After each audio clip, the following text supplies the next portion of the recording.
Bukan selingkuh, istri perwira polisi justru korban senior AW dipaksa kirim foto nginap di hotel. Setelah diisukan selingkuh dengan mahasiswa kedokteran di Unhas Makassar, kini muncul isu pengakuan KDL, istri perwira polisi itu justru diintimidasi AW selaku dokter residen bedah.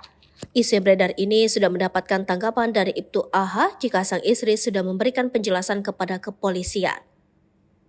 Di sisi lain, saya berpandangan secara objektif perempuan itu korban dan di sisi lain, saya sebagai suami karena seolah-olah beritanya kemarin terlalu menyudutkan perempuannya saja, ujarnya. Padahal, ini fakta-faktanya lagi kita gali oleh Polda Sulsel. Ternyata ada unsur-unsur pemaksaan atau penekanan dari residennya, jelas Ibtu AH. Seperti diketahui, KDL yang menempuh spesialis bedah itu tengah menjalani pendidikan koas dan AW bertindak sebagai dokter residen. Selama dalam bimbingan, ternyata AW tak hanya memberikan bimbingan tetapi melakukan intimidasi. AW sering mengajak KDL jalan-jalan, makan malam dan menginap di hotel. AW juga diceritakan kerap mengirimkan pesan mesum dan meminta dibalas dengan foto-foto KDL yang tanpa busana.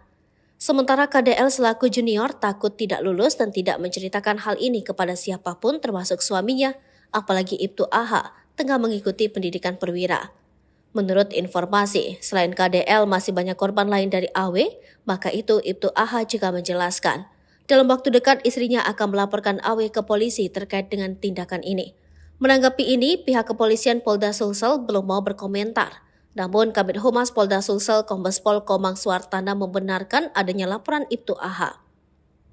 Kita selidiki, Propam juga lakukan lidik nanti kalau ada laporannya pasti akan diproses, jelas Komang.